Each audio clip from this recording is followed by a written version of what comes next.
Come on. Oh, hi. You always surprise me. Here at 32.5-Bit Reviews, we love our video games, especially the GameCube. Then, why am I playing this Pac-Man machine, you ask? I don't know. Anyways, as a special treat for you guys, and to commemorate the GameCube's 10th anniversary, we're bringing you our top 10 games for the Nintendo GameCube. Now, I'm gonna get back to my Pac-Man, and you just sit back and enjoy. Number 10. Aw yeah, the Nintendo 64 kicks so much ass with the Mario and the graphics and this. So you can't wait for the new Nintendo console when what the fuck? What is this? Luigi's Mansion? Where's the Mario? Hey, give this game a chance. Luigi's Mansion has so much to offer. Okay, so you start in this haunted mansion and you're given the task of vacuuming up all these ghosts. Well, okay. We're the turtle, but then you play some more and hey, this game's pretty fun. Luigi's Mansion, although no Mario title, definitely showcased what the GameCube could do. With its intense particle effects and realistic cloth textures, Luigi's Mansion was like no other game before it. Sure, the gameplay was quirky, but that was part of its charm. Equipped only with a flashlight and your trusty Poltergust 3000, the player has to work in tandem trying to stun the ghosts with the flashlight and then sucking them up. From that basis, the game takes off and throws you onto a roller coaster of an adventure. Unfortunately, that adventure only lasts about 5 hours and then you're done. Aww. But for what it's worth, Luigi's Mansion is a hell of a game and shows off what the GameCube can do. Plus, there's a second one. 9. DK Bongos. If you had them, you had Donkey Konga. If you had Donkey Konga, you used your bongos for a month, then never again. But then 2005 rolled around, and Nintendo released a game that made you regret packing away your bongos in Grandma's attic.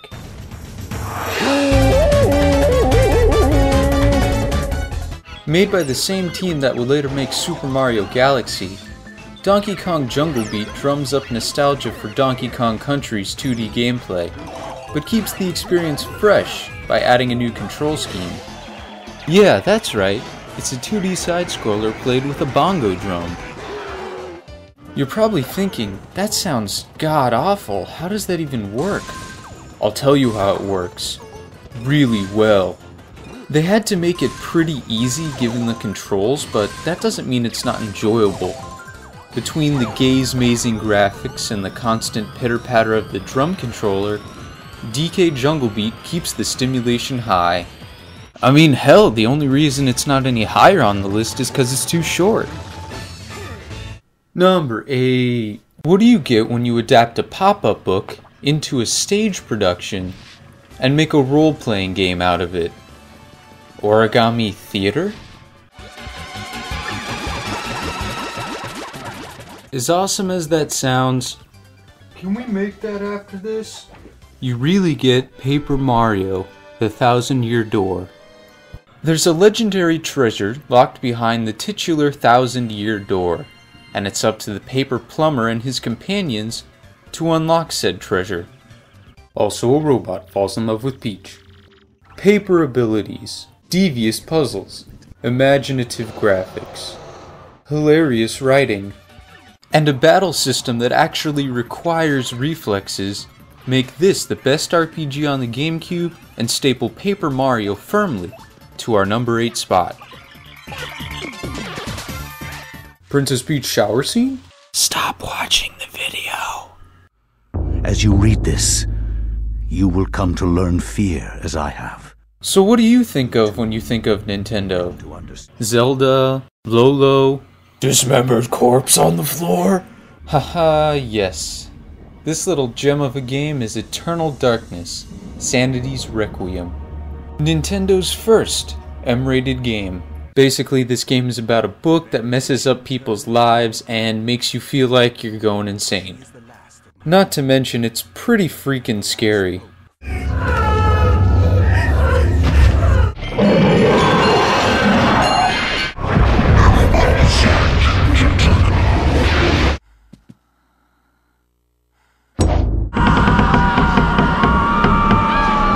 You will succumb to the horrors of oblivion.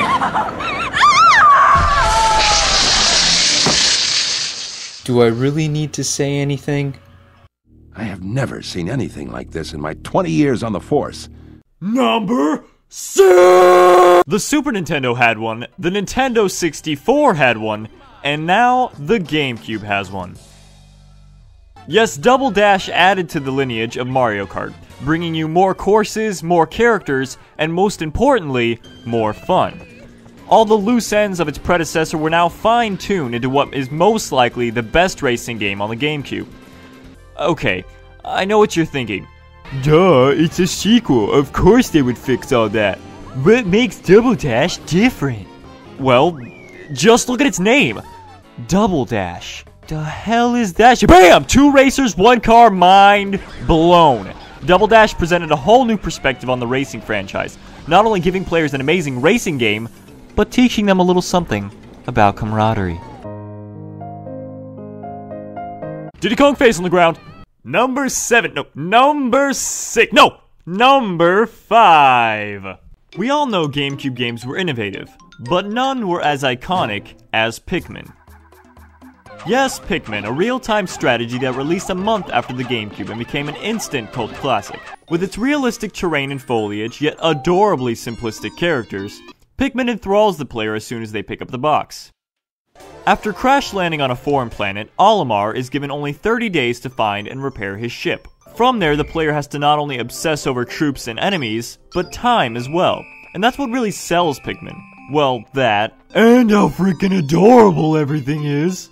Unless your Pikmin die. But that's just Pikmin's atmosphere. The fact that a game can attach you to such an insignificant being and make them feel significant is a feat not many games can say they've accomplished. Through its high difficulty yet easy to pick up playstyle, Pikmin solidifies itself in our top 10 GameCube game picks. Oh, I see what you did there. Yeah, real funny. Wait a minute. Where am I? I love Metroid Prime. Look at the graphics. Look at the abilities. Look at the bosses. And it's all in 3D. Oh my god, this game is so good. It's not on the list. No.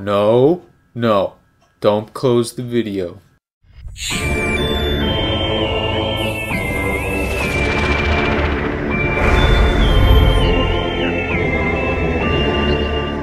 So yeah, this game is better, and let me tell you why.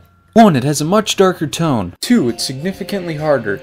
3. There's a story about 2 warring planets. They're actually the same planet, mind blow! 4. Light and Dark World. 5. Dark Samus. Giggity. 10. The bosses. So like when they went to re-release this in the Metroid Prime trilogy, that's the version you're watching, by the way. They actually had to tone down the boss fights because they were way too hard. I know, right? This game is really hard, but that makes it so much better. Yeah, I know the graphics are kind of bland, and you have to backtrack a lot in this game, but trust me, this game has everything the original Prime has, and more. It's darker, it's harder. You just have to sit down with it and get to know it a little bit. The beginning is pretty slow, but once you get past that, you'll find that this game is much better than the original Metroid Prime. Number 3. Can I go home yet? What can I say about a game that's topped so many other top 10 lists? Well, this, I guess. Resident Evil 4 does everything a good third-person shooter, survival horror, thing should. The controls are tight, the storyline is enthralling, and it's just good! It's just so good! Not only that, but the atmosphere that Resident Evil 4 lays down is just so potent.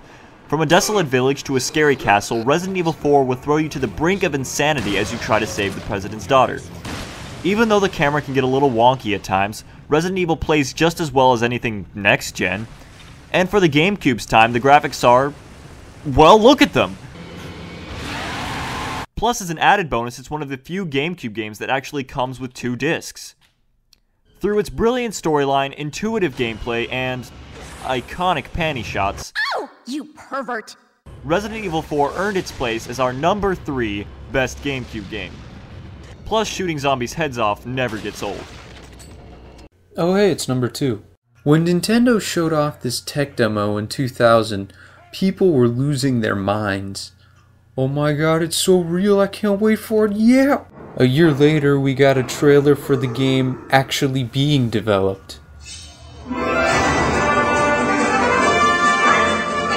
Nintendo, how could you? This game looks so lame, it looks like it was made for kids! God, I don't even...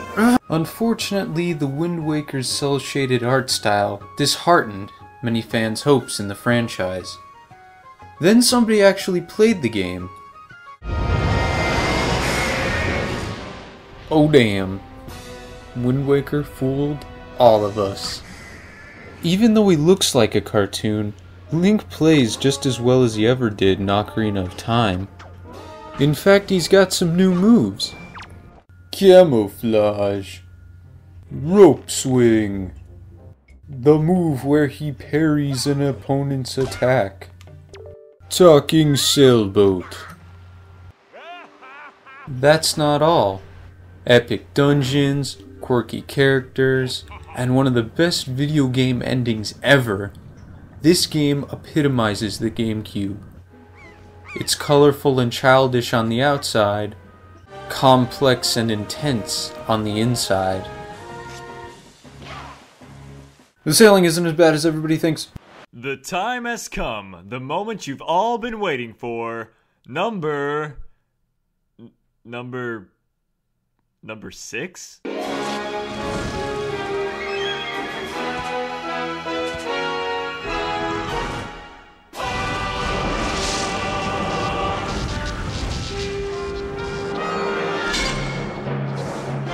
When thinking of our number 1 GameCube game, it was unanimous. Super Smash Bros. Melee brought us the most fun out of any other game.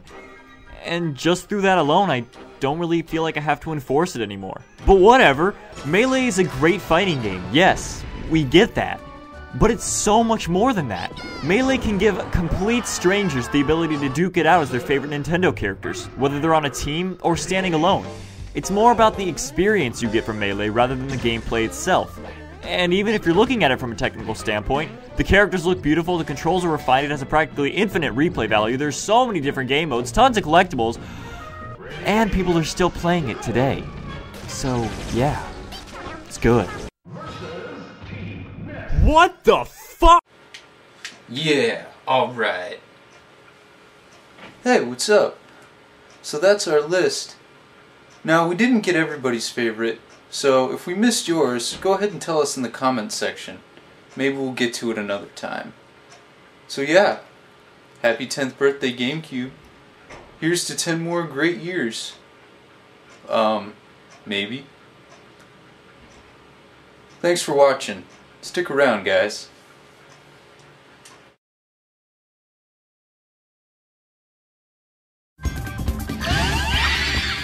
He's eating them!